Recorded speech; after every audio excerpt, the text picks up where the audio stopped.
Muito obrigado pela tua santa presença. Amém. Pela tua promessa em Cristo Jesus. Amém. Nesse nome temos conhecido, nesse nome que temos esperado e recebido. Obrigado, Senhor, por estar conosco todos os dias. Sim. Este dia também, Amém. até o fim do mundo. Graças por estar reunido conosco, Senhor. Concede a nossos corações crer de verdade. Concede a nossos corações olhar para Ti, contar contigo, te receber. Estar debaixo da Tua proteção. Amém. Debaixo do Teu oportuno socorro. Aleluia. Debaixo de Tua santa e amorosa fidelidade. Aleluia. Encomendamos tudo que atañe a nós. Nos confiamos integralmente nas Tuas mãos. Até, Senhor, queremos nos esquecer de nós mesmos e poder olhar e receber só a Ti. Amém. Te rogamos que nos ajudes com a Tua palavra. Amém. Palavra que o Senhor preparou para o dia de hoje. E tanto aquele que fala como os que ouvimos possamos receber do Teu Santo Espírito. Amém. Concede a nosso espírito sensibilidade para estar atentos a Ti, te seguir com amor, te seguir fortalecido na fé, tomado da Tua mão. Alimenta-nos de Ti, Senhor. Amém.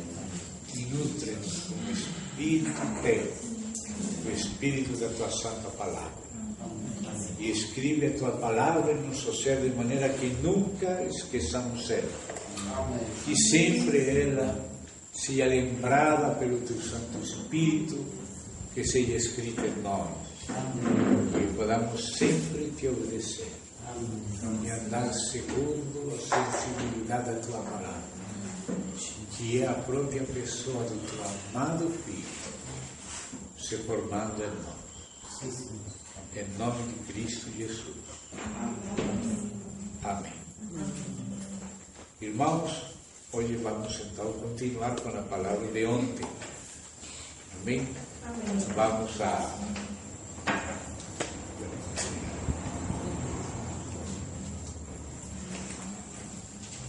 Vamos a abrir de novo o livro primeiro dos Reis, no capítulo 6, onde começamos ontem. Hoje devemos continuar com um pedaço mais. Livro primeiro dos Reis, capítulo 6. Primeiro dos Reis 6.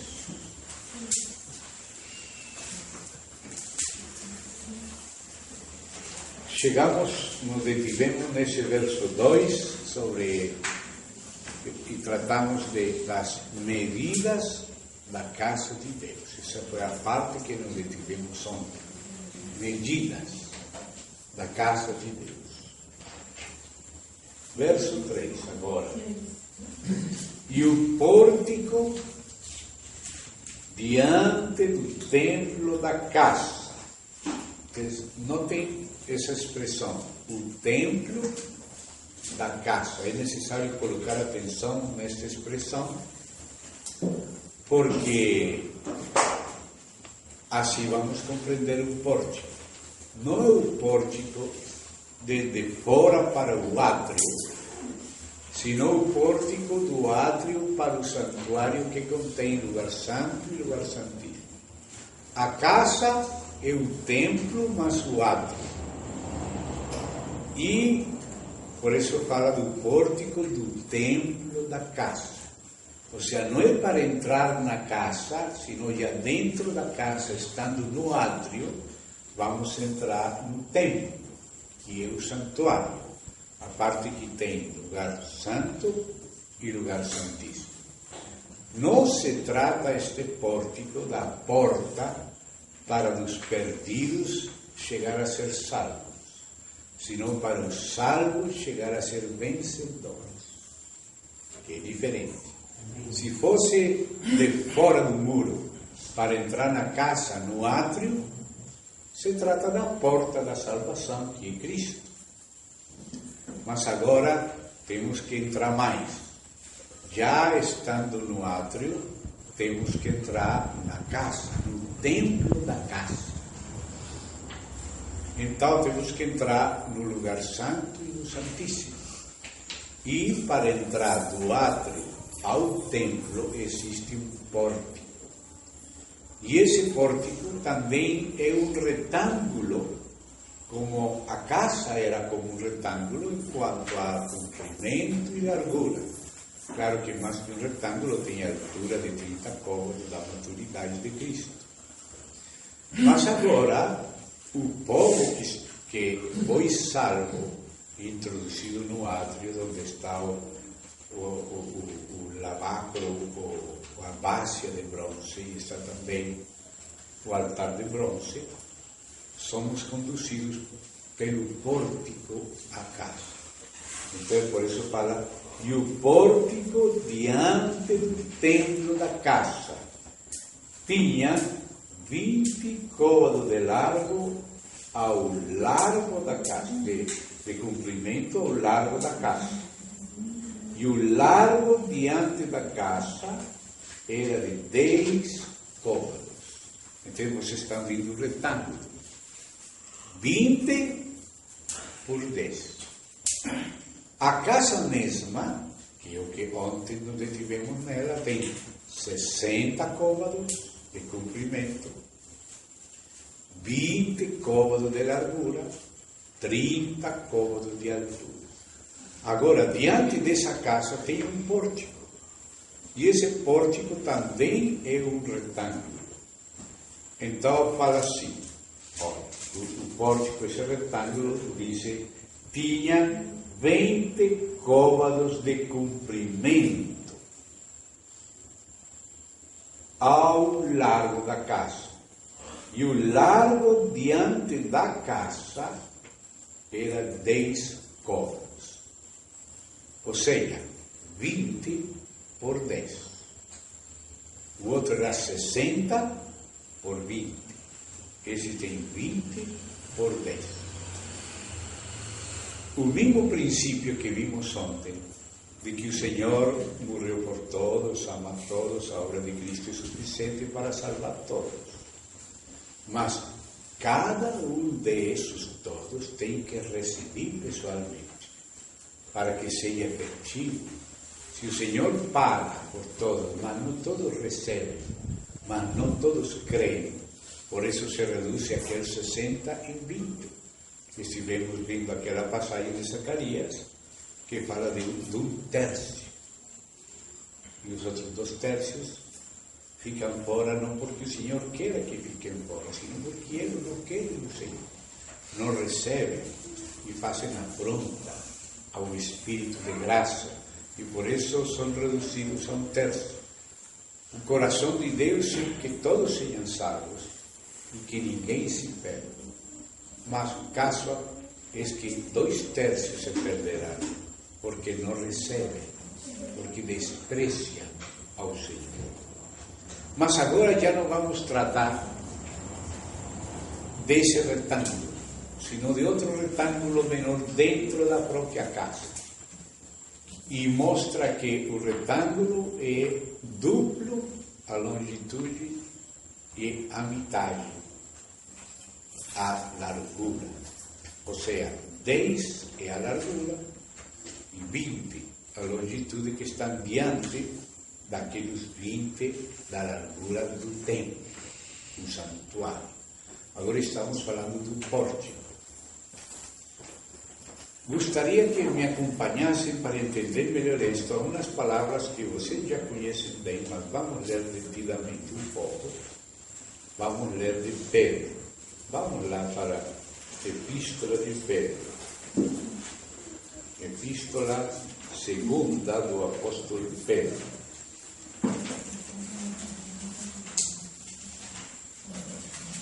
Verso 5 do primeiro capítulo. E vamos ler um pouco mais, até o verso 8, pelo menos. Vós também, queres estes vós?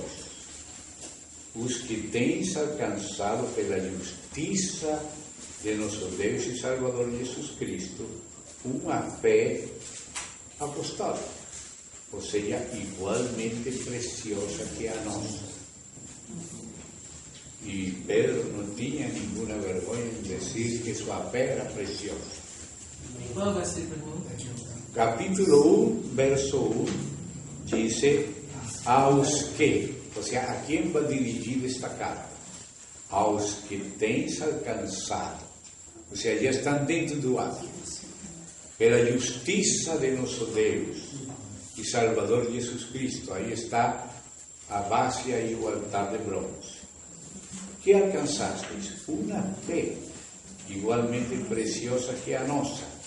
Essa fé é para entrar. Então, aí está graça no átrio e paz adentro.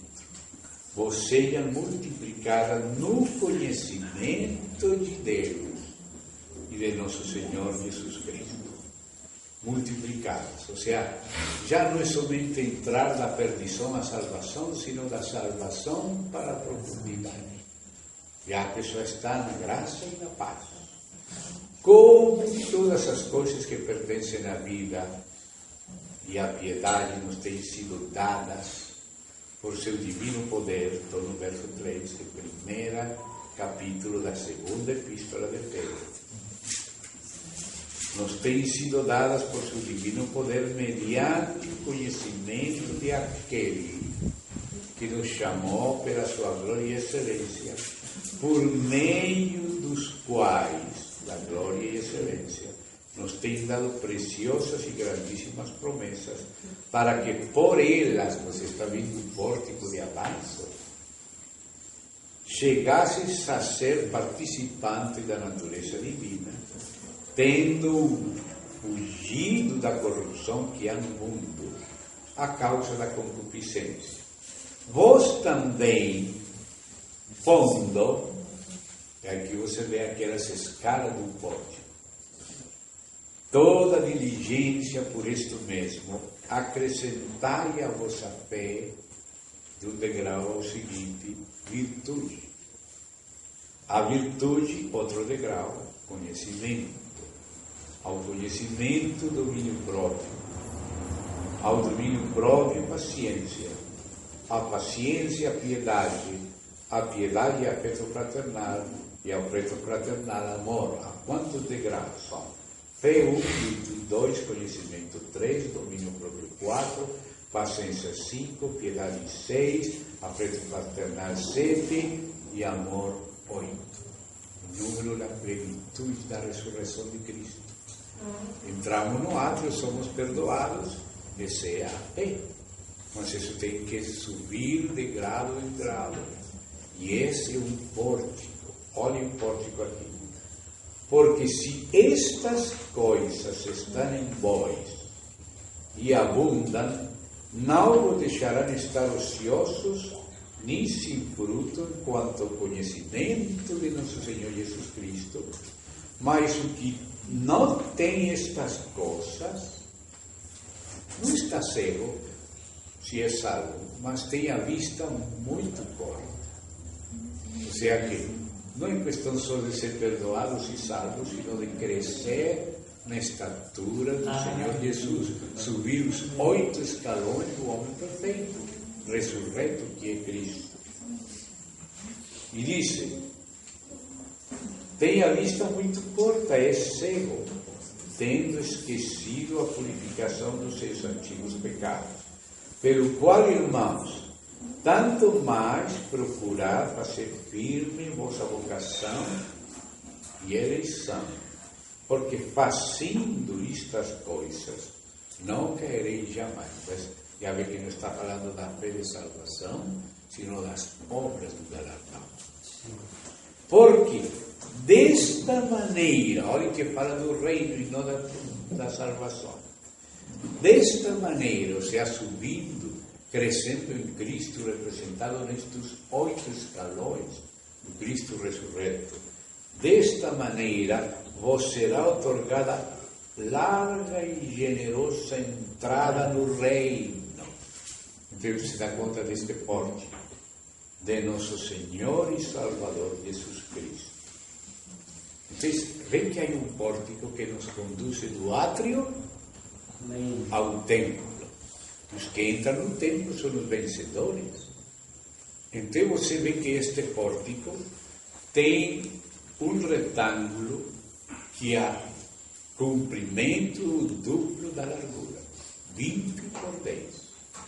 E assim você lembra das 10 virgens, que só a metade entrou no reino, ainda que as 10 eram salvas e virgens, e esperavam ao esposo, e tinham óleo, azeite na lâmpada, que era o Espírito. Ou seja, que as 10 virgens eram regeneradas. Todas as 10 eram cristãs, porque estavam esperando a segunda vinda de Cristo, ao esposo. As 10 são virgens, e das 10 se fala que tem Espírito. Mas por que só a metade delas entrou no reino? Que aqui fala de entrada ao reino, não está falando da salvação. E Cristo é uma porta longa, porque quando Cristo morreu, ele rasgou o véu que havia entre Santíssimo e Santo e derribou toda a parede da separação que havia entre homens, mulheres, judeus, gentios, etc. Ou seja, que Cristo fez uma abertura tremenda para que os perdidos sejam salvos e os salvos sejam vencedores. Então, a porta do átrio é a porta da salvação. Os que estão fora no mundo entram no átrio, se arrependem, são convencidos de pecado e são conduzidos ao altar de bronze, que é no átrio. E aí Cristo morre por nós, e muitos sacrifícios representam os diferentes aspectos da obra da cruz. Mas aí no átrio somos conduzidos pelo pórtico para o templo. Como disse dos vencedores em Filadélfia, aquele que vencer, eu harei coluna no templo de Deus. Isso é lá dentro, para os vencedores.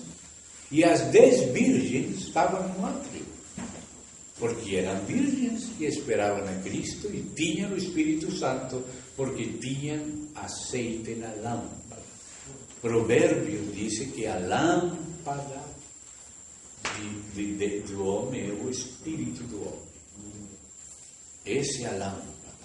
Portanto, todas eram regeneradas, porque todas tinham azeite na lâmpada. Então, qual era a diferença em relação ao reino? Não só para passar da perdição à salvação, sino de ser simplesmente salvos, a ser vencedores no reino. Desta maneira, vos será otorgada larga entrada no reino. No reino.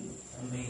O pórtico que é a maturidade em Cristo, crescer em Cristo, até a estatura do varão perfeito, começando pela fé até chegar ao amor perfeito em Cristo. Esse pórtico nos introduz no templo como vencedores, como os vencedores de Filadélfia. Desta maneira vos será otorgada ampla, ou seja, larga e generosa entrada no reino. Já não está falando só da salvação, sino do reino. E vem falando de fazer, e não só de crer. Porque por crer, sem obras, entramos na salvação. Agora entramos para fazer. Não entramos por fazer, entramos por ter, pela graça, sem obras. Mas já dentro, somos constituídos para fazer. E segundo passamos, seremos galardoados no reino. Então, este pórtico não se refere a Cristo como porta da salvação, sino como pórtico do átrio para o lugar santo e santíssimo. É pórtico para o templo da casa. A casa inclui o templo, mas o átrio. Mas o templo não é o átrio. Mas para passar do átrio ao templo tem um pórtico, que também é Cristo. Mas Cristo já não só como sangue no dintel para nos salvar, sino como cordeiro para comer. Uma coisa é estar debaixo do sangue e outra coisa é comer o cordeiro. Viver por ele, crescer no conhecimento dele, que não é intelectual só, é conhecer o Senhor mesmo. E dessa maneira, esse é o pórtico, há uma larga entrada. Essa entrada é este pórtico.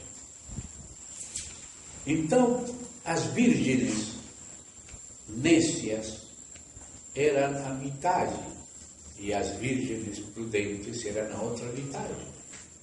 20 era o largo e por isso 20 é os salvos em total. Mas 10 são os vencedores. Não temos que ser só salvos, já somos, mas temos que ser salvos vencedores. E a diferença está com o que acontece com nossa alma. Porque qual é a diferença entre as virgens fátuas e as virgens prudentes? Qual é a diferença? A diferença é a seguinte: as prudentes, juntamente consigo, na vasilha, tomaram azeite.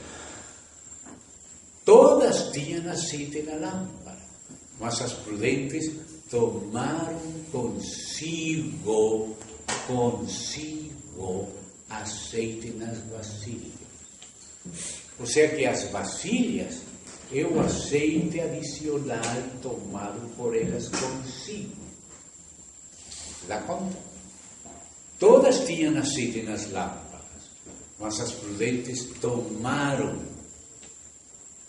azeite consigo. Na Bíblia, o si mesmo é a alma. Jesus falou: de que serve o homem se ganha todo o mundo e perde a si mesmo, perde a sua alma? Um evangelista fala a si mesmo e outro evangelista fala a alma, e as duas coisas foram faladas por Jesus. Um lembrou uma parte, outro lembrou outra parte, mas as duas partes mostram que a alma é o si mesmo e o si mesmo é a alma. Tomar azeite consigo é aplicar a provisão à nossa alma. Ter azeite na lâmpada é ser regenerado, porque claramente a Escritura diz em Provérbios 20 e 27 que a lâmpada é o espírito do homem. Então as 10 virgens tinham azeite na lâmpada. As 10 eram regeneradas, mas as prudentes fizeram algo mais. As prudentes tomaram. Esse verso tomar é a fé ativa, que se apropria da provisão para aplicar ela na alma. É tomar na vasilha, a vasilha é nossa alma. Tomar azeite, tomar, é aquela fé ativa que toma posse. Uma coisa é a provisão, que é o dom de Deus, e outra coisa é o usufruto, o desfrute da provisão. Uma coisa é que Ele nos dê vida, outra coisa é que nós tomemos posse da vida. E as dois são versículos bíblicos que nós precisamos compreender. 2 versículos bíblicos. Por uma parte diz o Senhor Jesus, Ele mesmo disse: aquele que ouve a minha palavra e crê, passou de morte à vida. Ou seja, de fora entrou no átrio. Passou de morte à vida. Não perecerá jamais. Eu ressuscitarei ele no dia final, no último dia. Isso é salvação. Isso que fala João: vos escrevo a vós que credes no nome do Filho de Deus, para que saibais que tens vida eterna. E esta vida está no Filho. Aquele que tem o Filho tem a vida. Então, isso é de salvação. ¿Se dá conta? Cremos. outra parte que fala dessa provisão. Vos dou a terra. Isso é uma provisão. A terra representa, segundo Hebreus 3, chegando no 4, a plenitude de Cristo. Mas agora disse Deus, vos dou a terra, mas vocês têm que pôr o pé na terra. Pôr o pé é tomar e aplicar a nossa vasilha. Já tínhamos no Espírito, mas temos que tomar na vasilha. A vasilha é a nossa alma. Ser salvos e nascer de novo é um assunto. Mas crescer em Cristo é tomar posse da terra. O mesmo Paulo que fala tão claro da justificação pela fé sem obras, na mesma carta fala que somos criados feitura de Deus para boas obras. Então, nós recebemos vida para viver por essa vida, fazendo obras em Cristo, guardando as obras dele, que é pôr o pé na terra. Que ele nos dê a terra é que ele nos dá a vida a nós. Pero que nós coloquemos o pé na terra significa que nós tomamos posse da terra. Aquele jovem perguntou para Jesus, e que devo fazer para herdar a vida eterna? Se você não é cuidadoso, pensaria que Jesus Cristo não é protestante, porque respondeu quase como católico, mas não como católico, como falando do reino dos vencedores. Como respondeu Jesus a esse jovem? Queres herdar a vida eterna? Guarda os mandamentos. Como Tiago, que fala do reino e não da justificação pela fé. A justificação pela fé é ele em nós, mas o reino é nós nele. É diferente. A terra nos é dada, isso é ele em nós, mas nós nele, nós pondo o pé na terra, nós agindo no nome dele, nós tomando com uma fé ativa, aplicando a nossa alma. Por isso o mesmo Paulo, que fala da justificação pela fé, fala para Timóteo, e diz: Timóteo, toma posse da vida eterna. Toma posse da vida eterna. Coloca o pé. Toma posse. Tomaram consigo na alma, na vasilha. Assim. Não é só crer que somos salvos, é agir como salvos. Como diz Romanos 6. Porque em Romanos 5 e 4 está o perdão, em Romanos 6 está a libertação, e diz: considerai-vos mortos ao pecado, mas vivos para Deus em Cristo. E agora que estamos vivos em Cristo, apresentai-vos a Deus como vivos dentre os mortos, e apresentai-vos os membros como instrumento de justiça, e ir além da fé. Claro que é por a fé, é acrescentar a fé a virtude, e a virtude é experiência ao conhecimento, e a ele domínio próprio. Mas esse domínio próprio tem que ser constante, e virá a paciência, e então virá a piedade, e virá afeto fraternal e amor. Esse é o desenvolvimento da fé, a obediência da fé. E isso tem a ver com nossa alma, consigo, tomar consigo. Qual era a diferença entre os vencedores de Gibeão e os demais israelitas? Todos eram do povo de Deus, mas Deus chamou a Gideão. Gideão, olha aí, observa bem, os que tomam da água, pegam a água na mão e levam a água para a sua boca. E se tomar, o rio está fluindo, mas você tem que tomar do que flui e levar para a sua boca e tomar.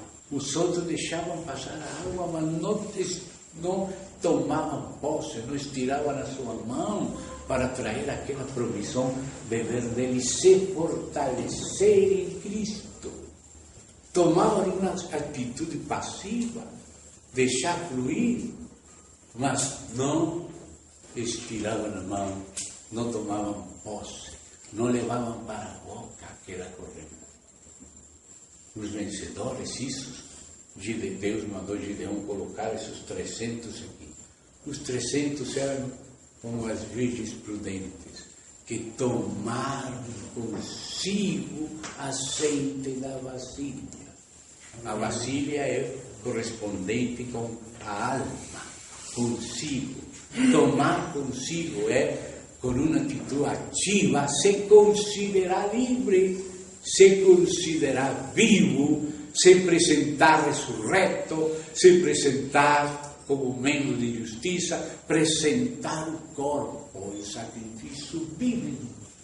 É uma atitude de fé ativa. Conto contigo, Senhor. E passar isso para a alma. A alma é como aquela vara seca de Arão. Todas nossas almas são varas secas. Mas a vara de Arão floresceu. Isso que quer dizer que tomou da vida, da presença do Senhor e floresceu. Todos nós somos secos em nós mesmos. E de onde vamos tomar? Jesus falou: está cansado, está carregado, venha a mim e beba. Beba. Beba gratuitamente da água da vida. El que vem a mim, do seu interior correrão rios de água viva. Aquela água está correndo, mas você tem que tomar. A terra está aí, mas você tem que pôr pé. A vida eterna te foi dada, mas você tem que tomar posse do que te foi dado. Usar, desfrutar, beber, se fortalecer. Isso é tomar azeite na lâmpada. Então este porte, esta entrada do átrio para o templo, o Santo e o Santíssimo, é além da salvação.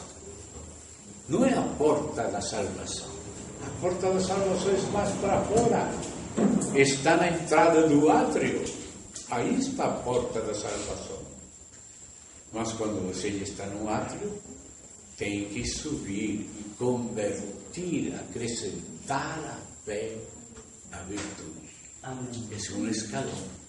Quando você crê, essa fé é poder, é virtude de Cristo, que se vai formando, porque você vai tomando, você vai crendo, você vai contando com Ele, vai se apresentando em nome do Senhor. Você não tem força em si mesmo. Eu não tenho força em mim mesmo. Ninguém tem força em si mesmo. Nossa força em nós mesmos para Cristo é nada, porque Ele disse: separado de mim nada podeis fazer. Ou seja, tudo que fazemos separado dele é nada. Mas se tomamos a provisão pela fé, confiando nele, temos confiado nele e contamos com ele.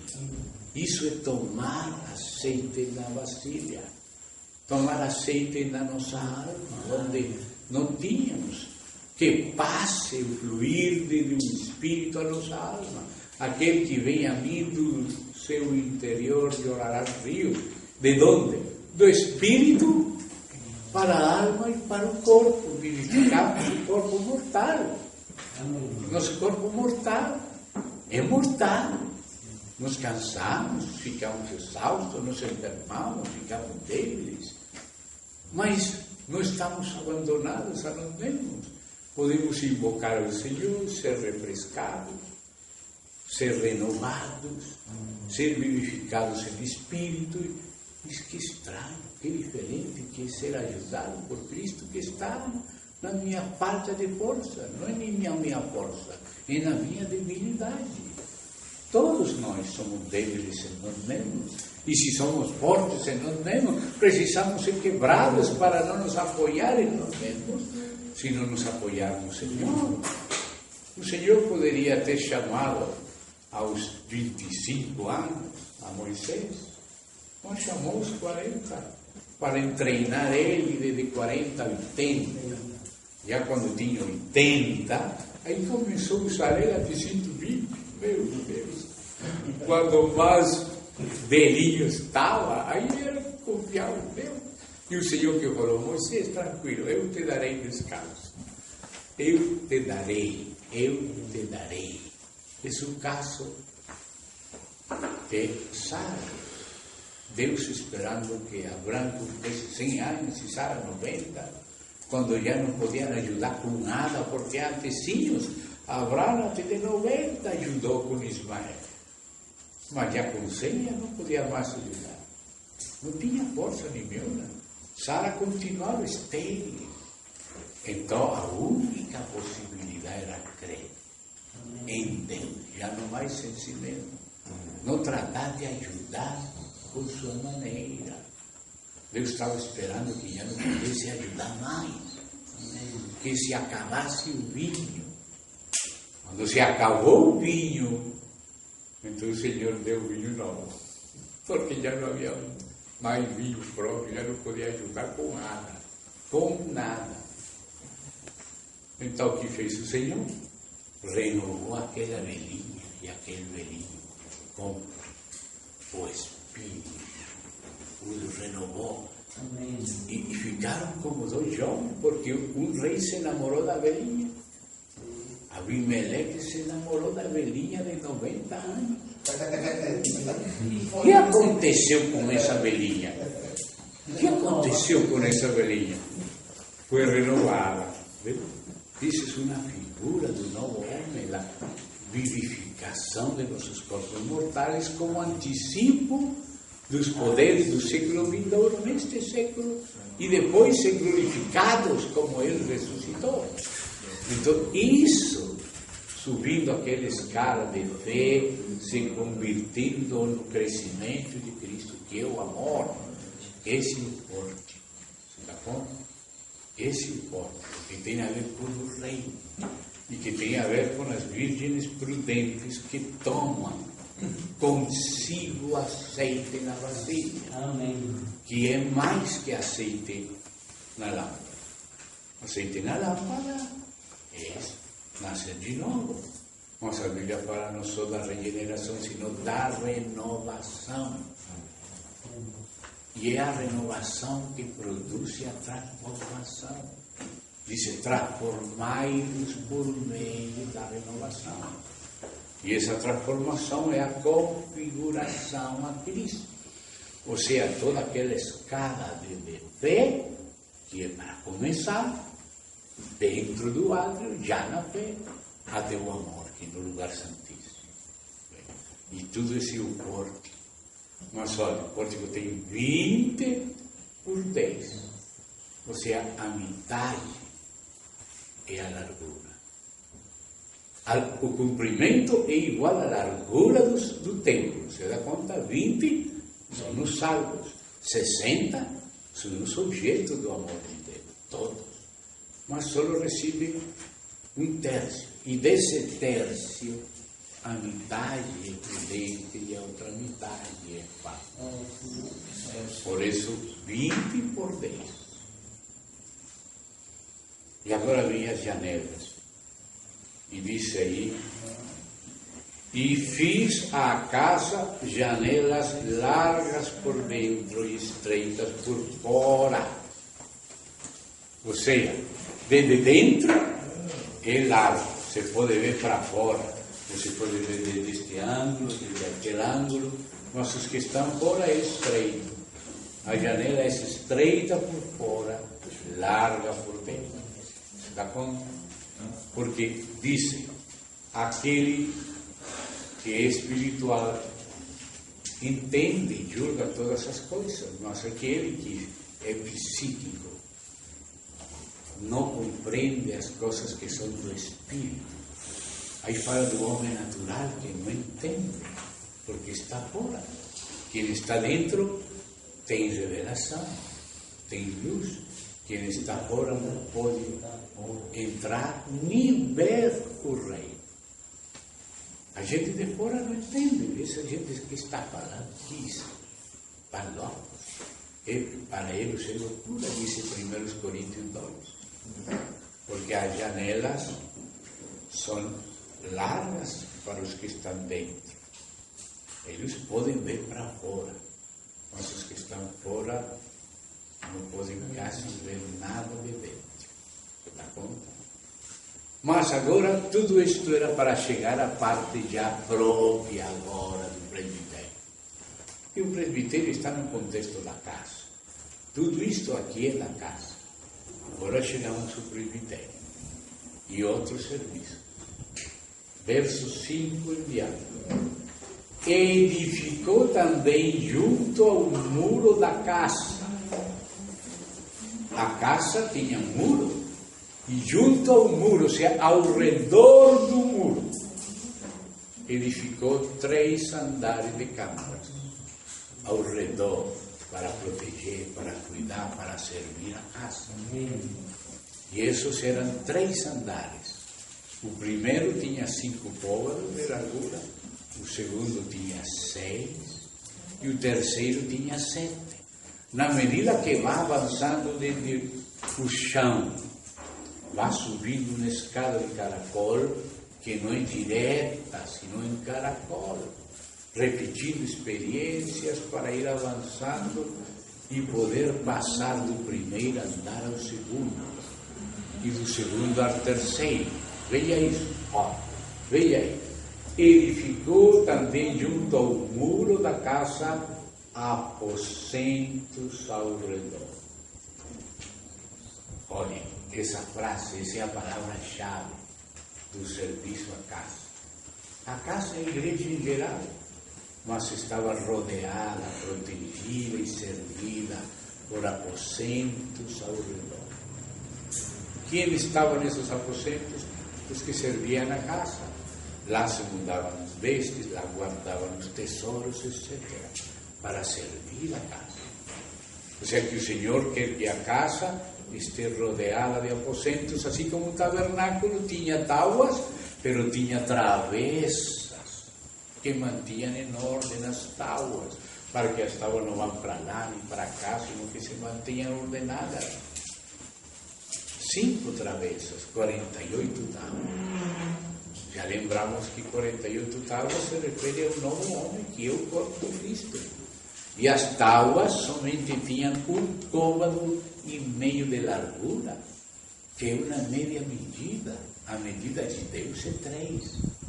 Mas as tábuas eram 1,5. Por isso diz, onde estão 2 ou 3, aí estou eu. Você tem que añadir 1,5. Meu irmão, aqui está Paulo e Bernabé, 1,5, aí são 3. Bem? E aí em total são 48, 20 no norte, 20 no sul, 6 no ocidente, 2 nas esquinas. 20, 40, 46, 47 e 48. Número do novo homem, 6 homem por 8, ressurreição. Novo homem, 48. Já falamos disto. Mas precisavam de 5 travessas. Os 5 ministérios, apóstolos que iam de um extremo ao outro, profetas, evangelistas, pastores e mestres. 5 travessas para manter as tábuas todas em ordem, para aperfeiçoar os santos para a obra do ministério. Agora a tipologia avança do tabernáculo para o templo. E agora o templo está rodeado de trás do muro, rodeando a casa, 3 andares. O primeiro mais estreito, diaconado. O segundo, um pouquinho mais largo, bispado. O terceiro, mais longo, apostolado. A Bíblia fala do diaconado, do bispado, do presbitério e do apostolado. Bem, agora você quer ver essa casa no Novo Testamento? Quer ver? Abra comigo Filipenses 1, versículo 1 e 2. Filipenses capítulo 1, versículo 1, que é o odre, e 2, que é o vinho. O vinho está num odre. O odre é o vaso que contém o vinho. Qual é o capítulo, irmão? Capítulo 1, verso 1 e 2. Então, Filipenses é uma igreja normal do Novo Testamento. Era aquela igreja que Paulo tinha muita gratidão com ela. É uma igreja exemplar. E vamos ler. Paulo e Timóteo, servo de Jesus Cristo, a todos os santos em Cristo Jesus que estão em Filipos, com os bispos e diáconos. Isso é o outro. Graça e paz a vós, esse é o vinho de Deus nosso Pai e do Senhor Jesus Cristo. Então, irmão, isso é uma igreja normal. Essa é uma igreja do Novo Testamento.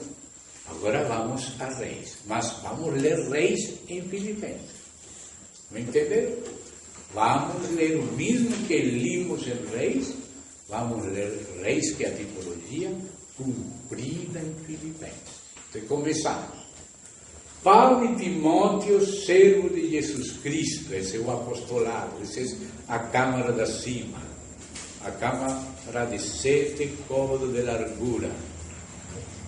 Paulo e Timóteo, eram os apóstolos. Um velhinho e outro mais novo, porque assim é. O novo tem que trabalhar com o velhinho, porque assim é o plano de Deus. Então a gente encontrou a câmara de fora. Você lembra? Agora que diz: a todos os santos em Cristo Jesus. Olha essa frase.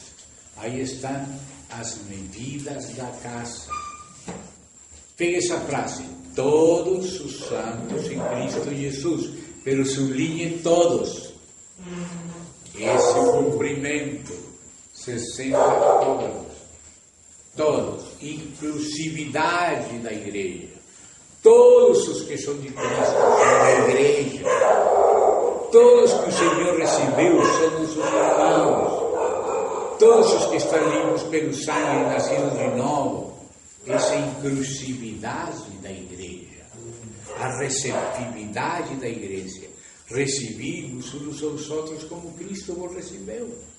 Como te recebeu Cristo? Porque você creu, foi perdoado, limpado e nasceu de novo. Isso é suficiente para pertencer à igreja. Não tem que se matricular com você, tem que se matricular com Cristo. Amém. E se alguém recebeu Cristo, nasceu dentro da igreja. E a verdadeira igreja é aquela que inclui todos que Cristo inclui. Amém. Então, nessa palavra, todos estão 60 côvados de cumprimento. Agora pegue a mesma frase. Todos os santos em Cristo. Agora sublinhe não todos, sino os santos. Esse é o terço, 20 côvados de largura. Porque, ainda que ele morreu por todos, não todos receberam nele. Só um terço. Ainda que se prega para todos, e Deus quer todos salvos, só os que recebem Cristo são salvos. Diz que 2 terços vão se perder e 1 terço vai ser o povo dele. Então, o que quer dizer isso?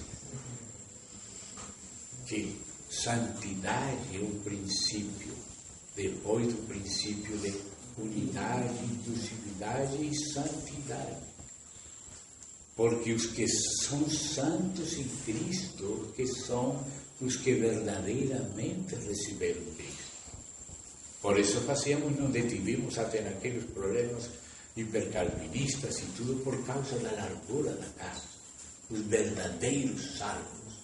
Cristo morreu por todos, mas efetivamente somente os que creem nele e recebem são salvos e são santos. Então o princípio de santidade, a igreja é uma e santa. Uma, porque toda classe de seres humanos são recebidas nela se estão em Cristo. Então, essa inclusividade, essa receptividade, essa universalidade da igreja não é universalidade no sentido que todo mundo se salva, senão que o sacrifício foi feito para todos. E Deus ama todos. E Deus quer que todos sejam salvos e que ninguém pereça. Mas muitos não são salvos. E muitos perecem porque não recebem a provisão de Deus em Cristo. Foi feita para todos, mas só é recebida por um terço. Então, quando fala todos, aí está os 60. Quando fala santos, só tem 20. E quando diz todos os santos em Cristo, aí estão os 30 de altura. A maturidade em Cristo, 30 sobre de altura. Você vê? E agora faltam os outros 2 pisos das câmaras ao redor. Então, dice, com os bispos, esse obispado, e o diácono. Isso que é uma igreja bíblica normal, que todos os santos em Cristo que estão na cidade. Tire Filipos, coloque Aracaju. Essa é a igreja. Irmão de Aracaju, escutem quem que é a igreja na Aracaju aos olhos de Deus pela sua palavra. Amém. Todos os santos em Cristo que estão em Aracaju. Amém. Essa é a igreja. Não todos os que se reúnem conosco, não. Todos os que nasceram de novo e foram perdoados. Muitos são parte da igreja sem saber, outros sabem. Mas não é saber o que não faz parte da igreja. Amado, não é a nossa eclesiologia o que nos faz parte da igreja. É a nossa fé em Cristo. É a fé em Cristo que nos faz parte da igreja. Ainda se nossa eclesiologia está errada e não entendemos, mas nascimos de novo e fomos perdoados, nascimos na igreja. Amém. Só que os meninos não entendem a família, mas são da família. Amém. Pode ser que alguns digam, eu sou de Paulo, mas em verdade são de Cristo. Amém. Outro diz que é de Apolo, mas é de Cristo. Outro diz que é de Cefas, mas é de Cristo. E outros pensam que só eles são de Cristo, mas também nós somos de Cristo. Amém. Então, o que nos faz pertencer a Cristo é ter crido nele, recebido ele, ser perdoados por ele e regenerados pelo Espírito dele. E isso suficiente para ser irmão dentro do corpo e da igreja da cidade.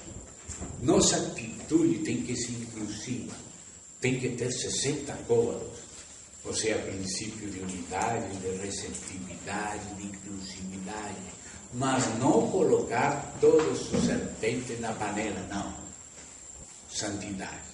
Todos os santos. O que não é santo não pertence à casa. O que pertence à casa é Cristo. Amém. O que temos de Cristo é o que temos em comum. O demais tem que ser coberto, perdoado, tirado pela cruz. E tem que ficar o que é de Cristo, o que é de ouro, natureza divina, prata, redenção e pedras preciosas, obra do Espírito Santo. Então, esse é o princípio da casa de Deus. As medidas.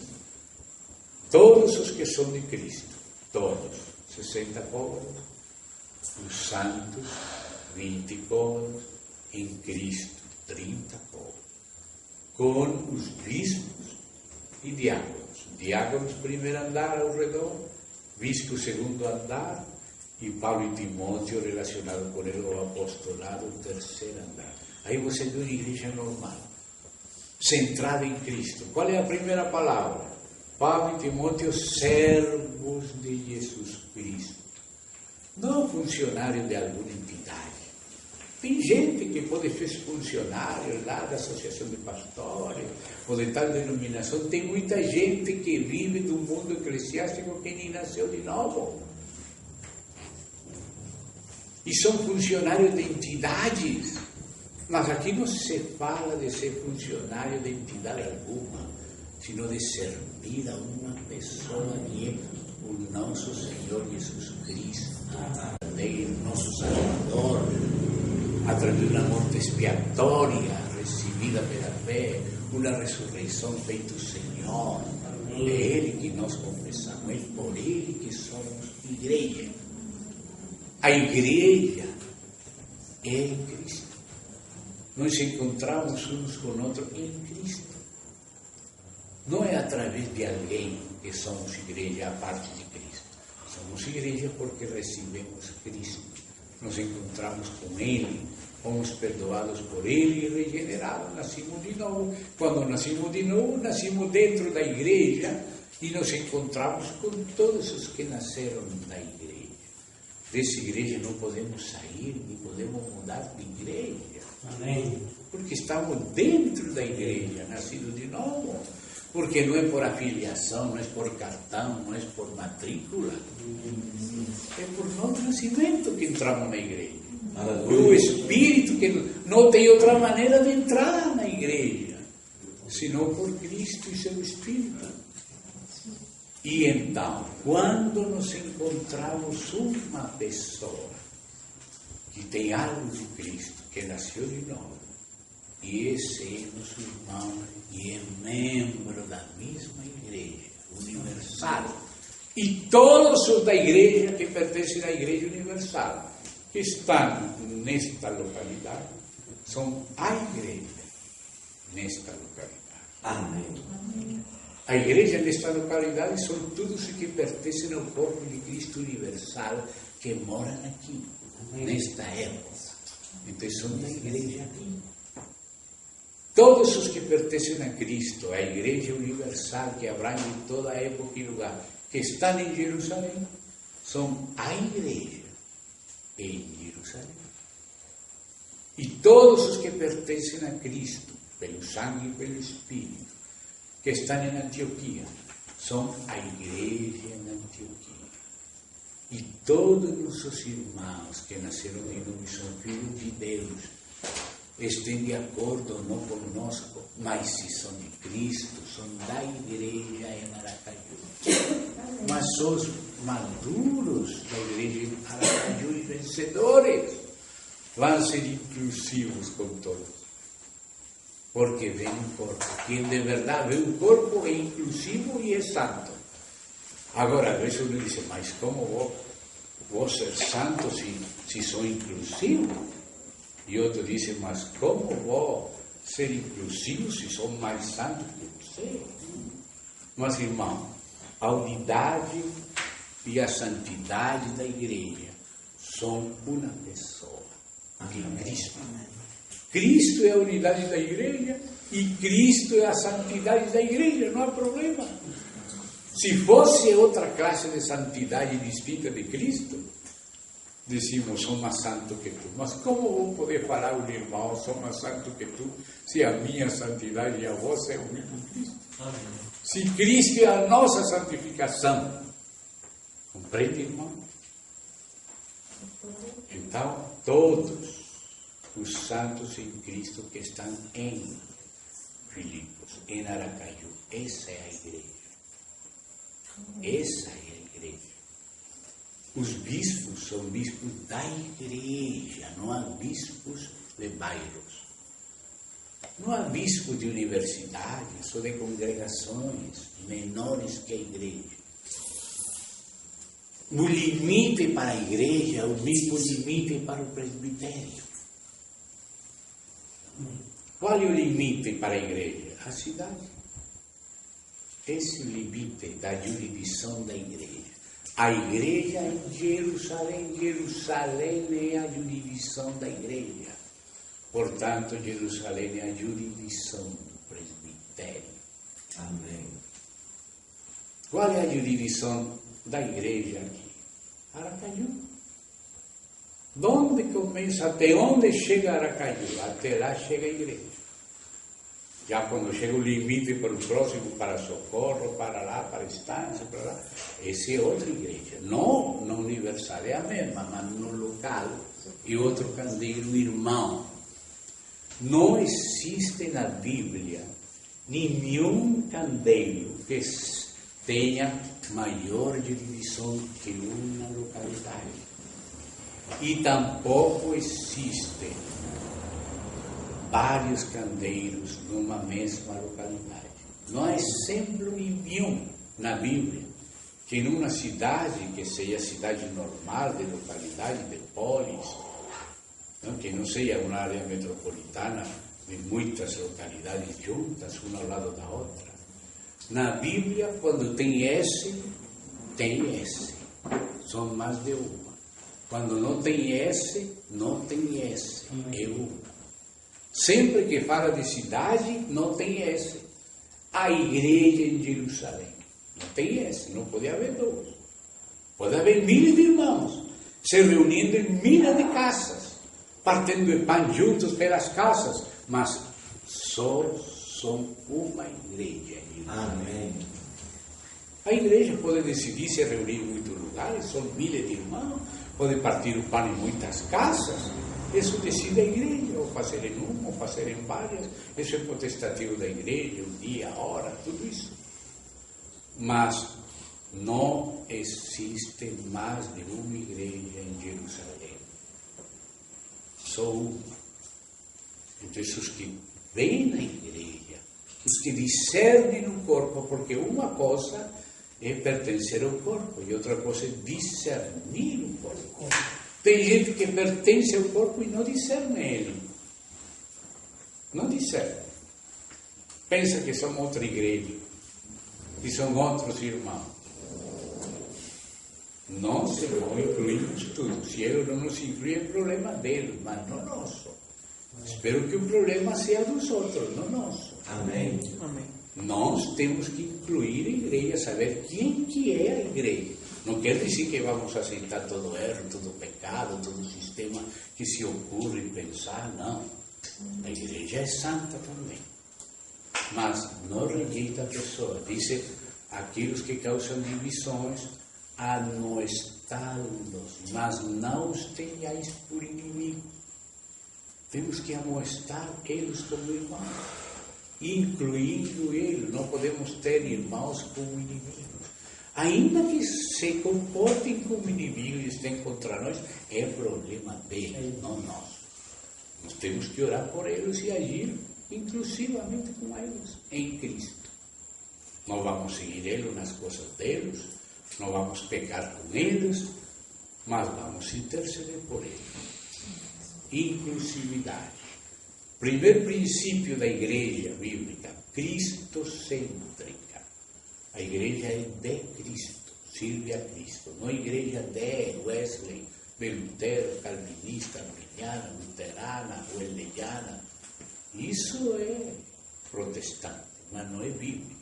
Amém. A igreja não é de Pedro, não é do Papa, suposto sucessor do Papa. A igreja é de Cristo. Mas ainda em Babilônia, Deus reconhece ter filho. Sair dela povo mesmo. Já chama de povo dele. E está ainda na Babilônia. Mas não deixou de ser povo dele. Só que tem que sair. Se não sai da Babilônia, vai participar dos pecados e vai participar dos castigos. Pelo menos de uma parte dela. Então o Senhor manda sair dela. E os que toleram Jezabel, ele disse: tenho contra ti que toleras Jezabel. Jezabel não pode ser tolerada. Disse ser profetisa e é adúltera. Então os que são cristãos de verdade, ainda os que estão na Babilônia, são povo de Deus, são nossos irmãos por causa de ter Cristo. Mas se uma pessoa tem 20% de Cristo e 80% de Babilônia, concordamos com esse 20%. E com 80%, irmão, tem que deixar fora isso. Isso não é daqui, isso é de lá. Isso é um manto babilônico, assim como aconteceu em Juízes e em Josué, que alguns guardaram aquele anátema e provocaram problemas no povo pelo anátema babilônico que guardaram. Então, irmão, o assunto da igreja é muito delicado. Temos que distinguir os princípios. A igreja é cristocêntrica. A A igreja é em espírito. A igreja é uma e santa em espírito, em Cristo. A igreja inclui todos os irmãos, mas não seus pecados nem erros. Isso tem que ser tratado na igreja. A igreja tem que tratar com os pecados, os erros e os sistemas loucos dos irmãos. Mas como irmãos temos que tratar isso. A igreja tem que corrigir, mas como irmãos, não tendo como inimigos ninguém. E então aí tem aquelas 3 níveis de câmaras, que vai subindo. Diaconado vai subindo. Primeiro é provado, depois é aprovado e reconhecido, e é uma honra. Mas, olha, como começou o diácono Estevão? Como começou o diácono Felipe? Lá no primeiro andar. Mas entre o primeiro andar e o segundo andar existe uma escada em caracol. Empezó. Como empezó? Estevão, como diácono. Como empezó Felipe? Como diácono. Mas que aconteceu com Estevão? Começou a pregar e a fazer milagros até na sinagoga de Jerusalém, no liberto. E teve o honor de ser o primeiro mártir. Ou seja, que ele foi passando do primeiro andar ao segundo andar. Morreu em Jerusalém, mas já como pregador, não só como diácono, ensinando, pregando. E Felipe também. Ele não foi mestre, mas foi evangelista. E saiu de Jerusalém. E se foi para Cesareia, e o Espírito Santo transportava de uma dimensão a outra. Estava numa cidade e aparecia em outra. Isso vai ter que acontecer agora, que já não podemos comprar passagem e passar por fronteira. Vamos ter que aparecer em Aracaju aqui um dia. Oxalá Deus queira que seja com Felipe. Mas assim acontecia com Felipe, o diácono. Tive 4 filhas profetisas e a igreja se reunia em Cesareia e se mudou. Era evangelista. O cara não ficou preso como diácono. Entende, irmão? A escada foi passando de um andar para o outro. E também no segundo andar tinha profetas e mestres. E aí tinha chegado Bernabé, mas antes estava abaixo. José, levita natural de Chipre. Mas depois começou a subir e foi enviado para Antioquia e já passou para o segundo andar.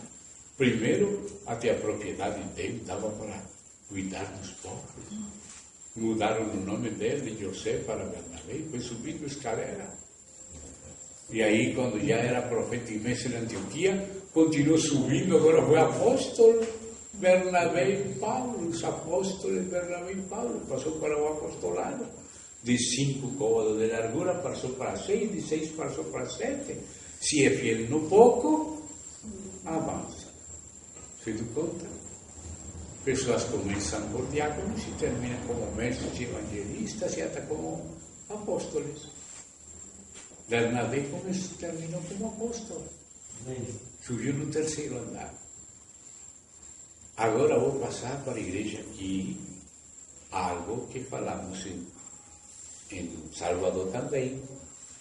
Eu sei que não deve ser muito longo, assim que por hoje vamos terminar com esse aspecto. Vamos de novo a Reis. Vamos a Reis e vamos ver uns detalhes que aparecem em Reis, no Antigo e que aparecem também no Novo. 1 de Reis, capítulo 6. 1 de Reis, capítulo 6. Agora vamos pôr atenção aqui, verso 6. 6:6, 1 de Reis. O aposento de abaixo, ou seja, empieza por diaconado, era de 5 côvados de largura. Sem graça, não? O do meio de 6 côvados de largura. É mais amplo, tem mais autoridade. E o terceiro, o apostolado de 7 côvados de largura. Assim como Bernabé e Paulo passaram de apóstolos e profetas de Antioquia a ser apóstolos de uma ampla região. Se dá conta como foi subindo Bernabé do primeiro andar ao segundo e ao terceiro? Mas escuta aqui. Por que era que tinha 5, 6 e 7 largura? Ou seja que aquelas câmaras, na medida que subia, saía mais para fora. E escutem estes detalhes. Porque na metade do verso 6, por fora, tinha feito diminuições a casa ao redor, para não empotrar as vigas nas paredes da casa.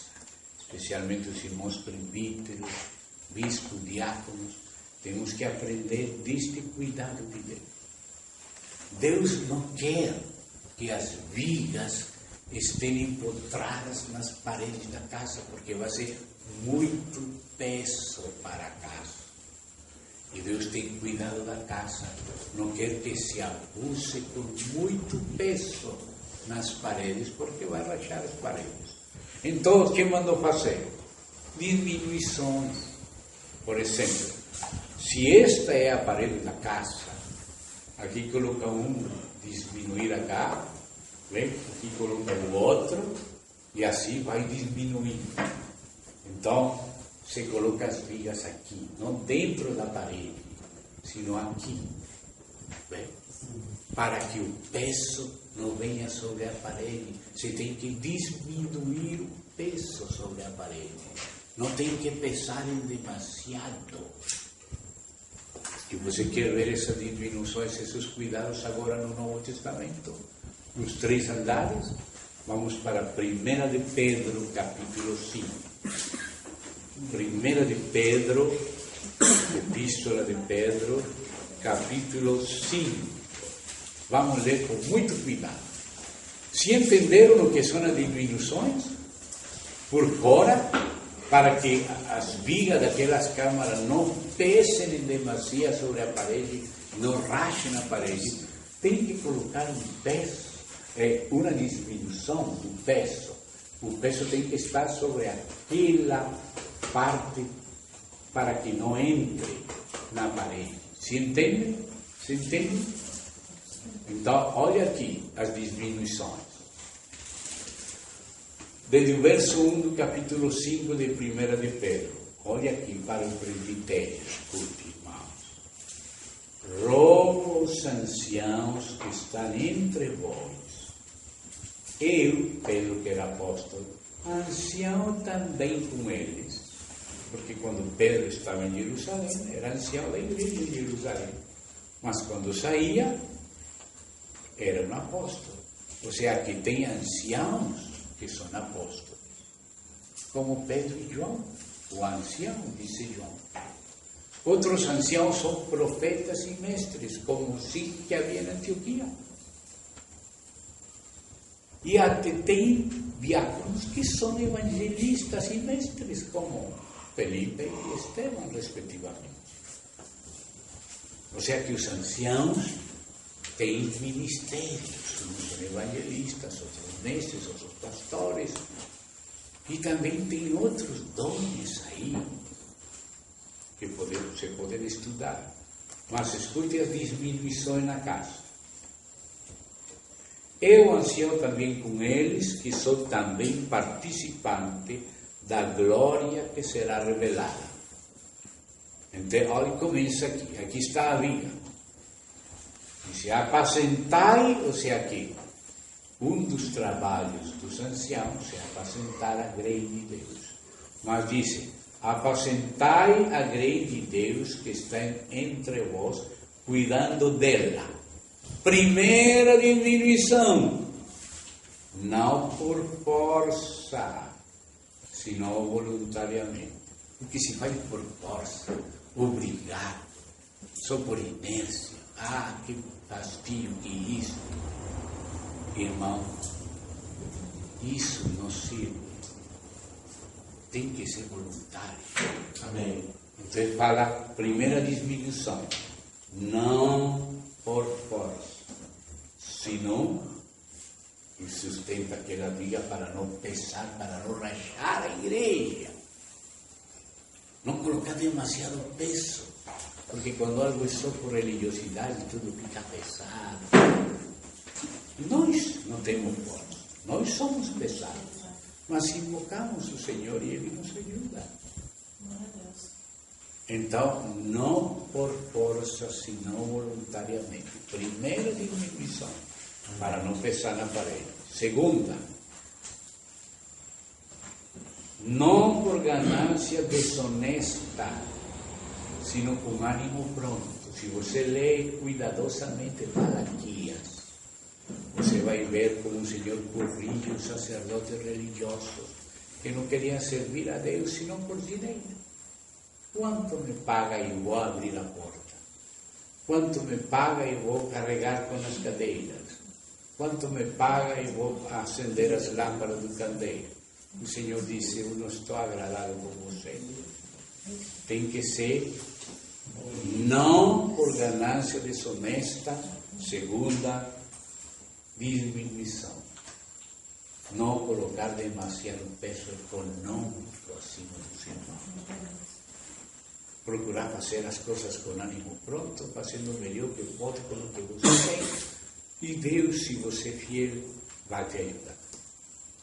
Mas quando tudo se passe com peso econômico, por ganância desonesta, vai rachar as paredes. Não tem que encontrar a viga nas paredes, tem que diminuir o peso da parede, colocando aquelas diminuições, ou seja, diminuições do peso da parede, colocando naquelas preparações que tem outros nomes também aí. Pilares, tudo isso, exatamente. Então já vão dois, se não com ânimo pronto. E terceira diminuição, não como tendo senhorio sobre os que estão a vosso cuidado. Não, não e não. Senão sendo exemplos da grei. Então o presbitério não está para se senhorear, para manipular com mão dura, sino para ser exemplo. Porque senão, imagine, pedindo dinheiro, pedindo pleitesia, manipulando as pessoas, fazendo as coisas de mala gana, de má vontade, isso vai rachar as paredes. Isso vai pesar sobre os santos. Então o Senhor coloca isso. Amém? E agora, voltamos e termino já no capítulo 6 del Reis, esta parte tipológica, que tudo isso tem a ver com nós. Primeira del Reis 6. Temos chegado aí. Agora diz assim, e quando se edificou a casa, a fabricaram de pedras que traziam já acabadas. Ou seja, as pedras se tratam nas pedreiras, nas canteiras. Lá se trata as pedras. Muitos são tratados em denominações, em circunstâncias difíceis, mas lá vão sendo colocada na sua medida. E disse, quando se edificou a casa, a fabricaram de pedras que traíam já acabadas, de tal maneira que quando a edificavam, nem martelos, nem machados se ouviram na casa, nem nenhum outro instrumento de ferro. O ferro representa autoridade. Disse, eu darei autoridade com vara de ferro. Mas disse que na casa não se ouvia nem machado, nem martelo, nem ferro. Por exemplo, olha Paulo, tenho muita liberdade para te mandar o que te convém. Esse é vara de ferro. Te mandar o que te convém. Tenho liberdade para isso. Mas prefiro te rogar. Recebe teu servo Onésimo como se fosse eu mesmo. Naquilo que ele te defraudou, eu vou pagar. recíbelo não como escravo, mais que escravo, como precioso irmão.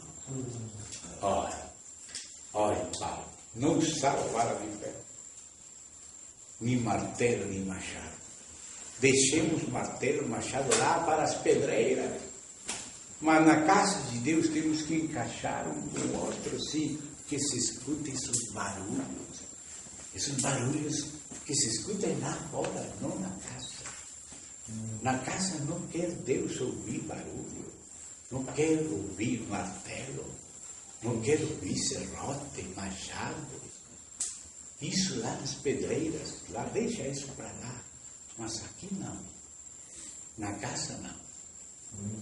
Na casa temos que encaixar em ponto. E disse: a porta do aposento do meio, que estava ao lado direito da casa.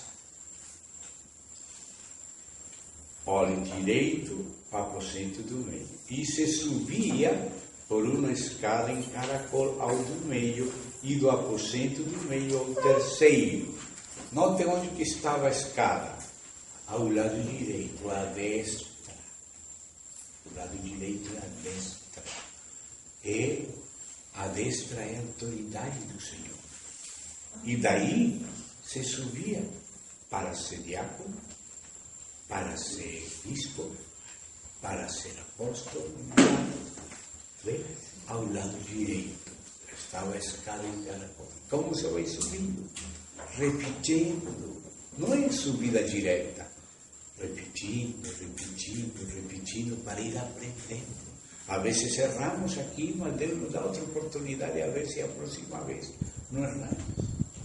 Todos erramos, mas como Ele permite que se repita a oportunidade, nos dá uma nova oportunidade, aí cada vez vamos errando menos. Vamos aprendendo, dando voltas e voltas, mas para cima.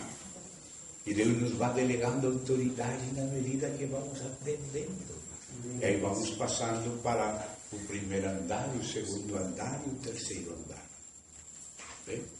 Então, isso está aqui.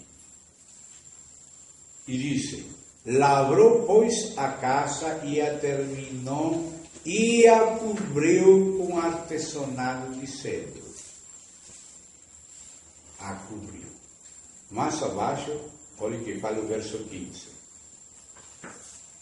Cobriu as paredes da casa com tábua de cedro, revestindo-la de madeira por dentro, desde o soalho da casa até as vias da techumbre. Cobriu também o pavimento com madeira de ciprés. Ou seja, as pedras já não se viam elas mesmas. Estavam escondidas pela cruz e pela natureza divina. O cedro e o ouro acima do cedro. Aí estavam as pedras, mas não se via nelas, se via Cristo. Ah, que preciosa casa. Esse é o desenho da casa. E aí vemos Filipenses, Paulo e Timóteo, servo de quem? De Jesus Cristo. Comunhão com quem? Com todos, 60, os santos, 20, em Cristo, 30 em Filipos. A igreja. Com os bispos, o outro andar. E os diáconos. Diáconos, diaconado, bispado e apostolado. A igreja local, íntegra, cristocêntrica e em comunhão com a obra, em comunhão com as outras igrejas. Por isso, Paulo e Timóteo. Por isso, eles podiam ajudar, cobrir a igreja, servir a ela, sem pesar demasiado sobre ela.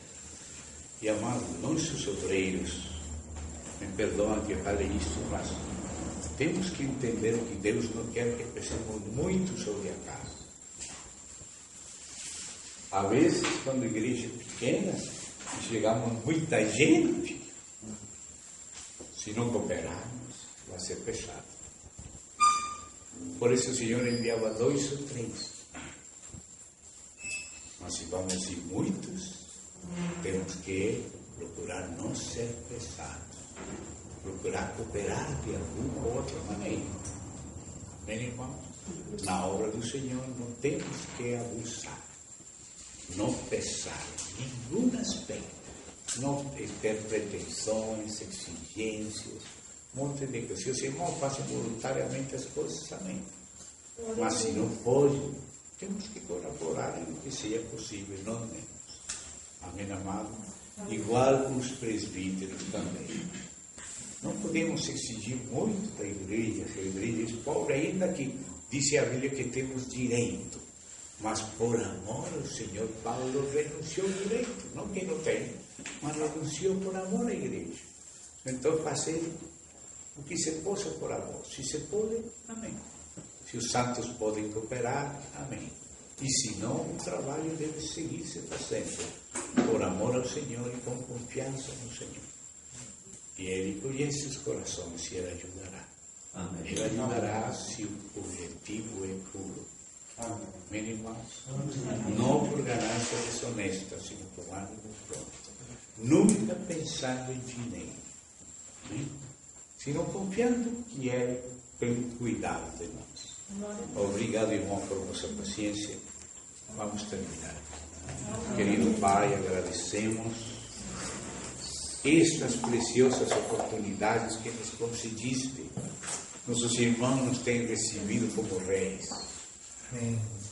Nos cuida, Senhor, nos ajuda em tudo. Agradecemos o carinho de nossos irmãos. Seu cuidado constante e carinhoso. Agradecemos a Ti e pedimos que o Senhor honre a eles e recompense a eles por cada copo de água fria que eles nos dão. E nos tem dado muito e muito mais. Agradecemos também a paciência deles de se reunirem, tomar tempo, suportar estas horas. Agradecemos a Ti. Rogamos, Senhor, pelo dia de amanhã, a parte do dia de amanhã, conduze todas as coisas. Amém. Com o Teu Santo Espírito. Amém. Amém. Que nossos irmãos que han de ser reconhecidos amanhã sejam abençoados e recebam esta carreira. E aqueles que o serão depois, porque rogamos que o Senhor acrescente a igreja. Amém. E continue acrescentando também anciãos, bispos, diáconos, irmãs que sirvem as mais jovens, tudo isto.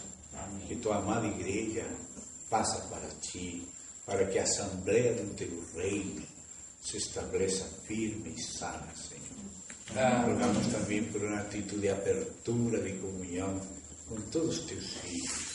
E que enquanto de nós dependa, estemos em paz com todos. Se outros têm problemas, tem compaixão deles.